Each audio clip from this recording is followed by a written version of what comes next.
ಜಿಗಣಿ ಪುರಸಭೆಗೆ ಅಧ್ಯಕ್ಷ ಉಪಾಧ್ಯಕ್ಷರಾಗಿ ಇವತ್ತೇನು ಚುನಾವಣೆ ನಡೀತು ಅದಕ್ಕೆ ಕಾಂಗ್ರೆಸ್ ಬೆಂಬಲಿತ ಕಾಂಗ್ರೆಸ್ನ ಪಕ್ಷದಿಂದ ಏನು ಸದಸ್ಯರಾಗಿ ಆಯ್ಕೆಯಾಗಿರ್ತಕ್ಕಂಥ ಅರುಣಕುಮಾರಿ ಪ್ರಹ್ಲಾದ್ ರೆಡ್ಡಿ ಅವರ ಅಧ್ಯಕ್ಷರಾಗಿ ಸವಿತಾ ಮುರಳೀರವರು ಉಪಾಧ್ಯಕ್ಷರಾಗಿ ಆಯ್ಕೆಯಾಗಿರುತ್ತಾರೆ.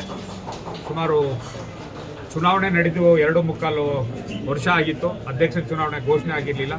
ಅಧ್ಯಕ್ಷರ ಚುನಾವಣೆ ಘೋಷಣೆ ಆದಮೇಲೆ ಇವತ್ತು ಚುನಾವಣೆ ನಡೆದಿದೆ. ಇನಾಮ್ನೆಸ್ ಆಗಿ ಆಯ್ಕೆಯಾಗಿದ್ದಾರೆ. ಒಟ್ಟಾರೆ ಸರ್ಕಾರ ಇದೆ, ಇವತ್ತು ರಾಜ್ಯದಲ್ಲಿ ಕಾಂಗ್ರೆಸ್ ಸರ್ಕಾರ ಇದೆ. ಸನ್ಮಾನ್ಯ ಸಿದ್ದರಾಮಯ್ಯನವರು ಮುಖ್ಯಮಂತ್ರಿಗಳಾಗಿದ್ದಾರೆ. ಸರ್ಕಾರ ಇರೋದ್ರಿಂದ ಈ ಪುರಸಭೆಯನ್ನು ಅಭಿವೃದ್ಧಿಪಡಿಸಲಿಕ್ಕೆ ಎಲ್ಲ ರೀತಿಯಾದ ಸಹಕಾರವನ್ನು ನಾವು ಅವ್ರಿಗೆ ಕೊಡ್ತೇವೆ. ನಮ್ಮಲ್ಲಿ ಇಲ್ಲಿ ಶಾಸಕರು ಇಲ್ದಿರೇ ಇರ್ಬೋದು. ನಮ್ಮ ತಾಯಿ ಅರುಣಕುಮಾರಿ ಅವರಿಗೆ, ನಮ್ಮ ಸಹೋದರಿ ಸಮಾನರಾದ ಸವಿತಾ ಮುರಳಿ ಅವರಿಗೆ ಶುಭಾಶಯಗಳನ್ನ ಹೇಳಕ್ಕೆ ಬಯಸ್ತೀನಿ. 2.5 ವರ್ಷ ಆಯಿತು ಬಾಡಿ ಇಲ್ಲಿ ಬಂದು, ಆದರೂ ಕೂಡ 2.5 ವರ್ಷ ಯಾವುದೇ ಅಭಿವೃದ್ಧಿ ಆಗಲಿ ಏನೂ ಆಗಲಿ ಮಾಡೋಕ್ಕಾಗಿರಲಿಲ್ಲ. ಯಾಕಂತೇಳಿದ್ರೆ ಬಾಡಿ ನಮ್ಮದಿರಲಿಲ್ಲ. ಈಗ ಬಾಡಿ ನಮ್ಮದೇ ಕೂತ್ಕೊಂಡಿರೋದ್ರಿಂದ, ಸರ್ಕಾರ ನಮ್ಮದೇ ಇರೋದ್ರಿಂದ ಖಂಡಿತವಾಗ್ಲೂ ಮುಂದಿನ ದಿನಗಳಲ್ಲಿ ನಮ್ಮ ಧ್ಯೇಯ ಬಂದು ಅಭಿವೃದ್ಧಿ ಇರುತ್ತೆ. ಸರ್ಕಾರದಿಂದ ಡಿ.ಕೆ. ಸುರೇಶನ ಸಹಕಾರದಿಂದ, ರಾಮನಗರಿ ಸಾಹೇಬರ ಸಹಕಾರದಿಂದ ಹೆಚ್ಚಿನ ಅನುದಾನಗಳನ್ನ ತಂದು ಜಿಗಣಿ ಅಭಿವೃದ್ಧಿ ಮಾಡೋದಕ್ಕೋಸ್ಕರ ಅಷ್ಟು ಹೆಚ್ಚಿನ ಭಾಳ ಖುಷಿಯಾಗುತ್ತೆ. ಮೊದಲನೇ ಸಲ ಅವ್ರ ಮೆಂಬರ್ ಆಗಿ ಗೆದ್ದಿದ್ದು. ಅದೇ ಮೊದಲನೇ ಬಾರಿ ಮೆಂಬರ್ ಆಗಿದ್ದು ಕೂಡ ಮೊದಲನೇ ಬಾರಿ ಕೂಡ ಆಗಿರೋದು ಭಾಳ ಸಂತೋಷ ಆಗುತ್ತೆ. ಎಲ್ಲ ಜನಗಳಿಗಾಗಲಿ 23 ಜನ ಮೆಂಬರ್ಗಳಿಗಾಗಲಿ ಎಲ್ಲರಿಗೂ ನಾವು ಹೃದಯದ ಧನ್ಯವಾದಗಳು. ಅದನ್ನು ಒಂದು ಸ್ವಲ್ಪ ವ್ಯವಸ್ಥೆ ಕಡಿಮೆ ಇದೆ. ಈಗ 2.5 ವರ್ಷದಿಂದ ಬಾಡಿ ಇರಲಿಲ್ಲ. ಆದ್ದರಿಂದ ಅದನ್ನೆಲ್ಲ ಅಭಿವೃದ್ಧಿ ಪಡಿಸಬೇಕು.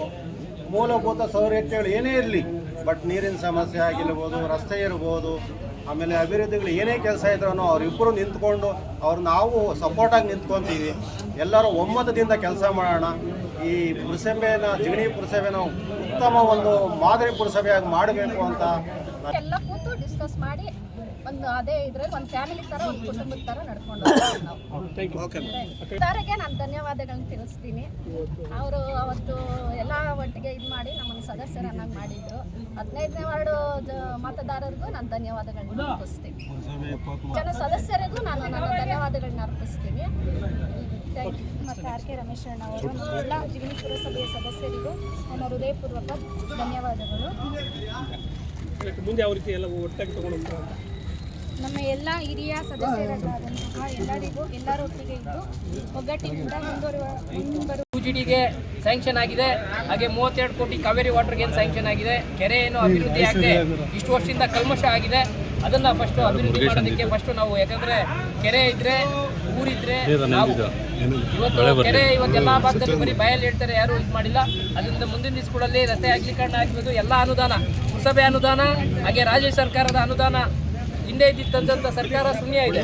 ನಾವು ಅದನ್ನು ತಂದು ಅಭಿವೃದ್ಧಿ ಮಾಡ್ತೀವಿ, ಜಿಗಣಿಗೆ ಒಳ್ಳೇದು ಮಾಡ್ತೀವಿ ಅಂತೇಳಿ ಅವತ್ತು ಏನು ಮತದಾರ ಬಂಧುಗಳು ನಮಗೆ ಮತ ಭಿಕ್ಷೆ ಹಾಕಿದ್ರು, ಆ ಮತ ಭಿಕ್ಷೆನ ಅವ್ರನ್ನ ಕೈ ಮುಗಿದು ಇವತ್ತು ಅವ್ರ ಆಶೀರ್ವಾದದಿಂದ ನಾವೆಲ್ಲರೂ 16 ಜನ ಜೊತೆಯಲ್ಲಿ ಸೋತಿರೋ ಅಂತ ಇನ್ನು 7 ಜನ ನಾವೆಲ್ಲ ಜೊತೆಯಲ್ಲಿದ್ದು ಪ್ರತಿಯೊಂದು ವಾರ್ಡಲ್ಲೂ ಅಭಿವೃದ್ಧಿ ಕೆಲಸ ಮಾಡ್ತೀವಿ ಅಂತೇಳಿ ನಾನು ಈ ಮಾತು ಹೇಳೋಕ್ಕೆ ಇಷ್ಟಪಡ್ತೀನಿ. ವಿರೋಧವಾಗಿ ಆ್ಯಕ್ಚುಲಿ ಅರುಣಕುಮಾರಿ ಅಕ್ಕನ್ನ ಆಯ್ಕೆ ಮಾಡಿದ್ವಿ ಅಧ್ಯಕ್ಷರಾಗಿ, ಮತ್ತು ಉಪಾಧ್ಯಕ್ಷರಾಗಿ ಸವಿತಾ ಮುರಳಿ ಅವ್ರನ್ನ ಆಯ್ಕೆ ಮಾಡಿದ್ವಿ. ಹಾಗಾಗಿ ಅವ್ರಿಗೆ ಈ ಸಂದರ್ಭದಲ್ಲಿ ಶುಭ ಕೊಡ್ತೀನಿ. ಅವ್ರಿಗೆ ಭಗವಂತ ಒಳ್ಳೇದು ಮಾಡಿ ಮುಂದಿನ ದಿನಗಳಲ್ಲಿ ಯಾವುದೇ ತಾರತಮ್ಯ ಇಲ್ದಿರ, ಅಕ್ಕ ಆಗಲಿ ನಮ್ಮ ಸವಿತಾ ಮುರಳಿ ಅವರು ಯಾವುದೇ ತಾರತಮ್ಯ ಇಲ್ದಿರ, ಎಲ್ಲ ವಾರ್ಡ್ಗಳಿಗೂ ತಾರತಮ್ಯ ಇಲ್ದಿರ ಕೆಲಸ ಮಾಡ್ಕೊಂಡು ಹೋಗಲಿ. ಅನುದಾನ ತಗೊಂಡು ಜಿಗಣಿನ ಇಂಪ್ರೂವ್ಮೆಂಟ್ ಮಾಡೋದು ನೋಡಿ. ಯಾಕಂದರೆ ಯಾವುದೇ ವಾರ್ಡ್ ಆಗಲಿ, ಸೋತಿರೋ ವಾರ್ಡು ಗೆದ್ದಿರೋ ವಾರ್ಡು ಜಿಗಣಿ ಪುರಸಭೆ ಆಗಿರೋದ್ರಿಂದ ಎಲ್ಲ ವಾರ್ಡ್ಗೂ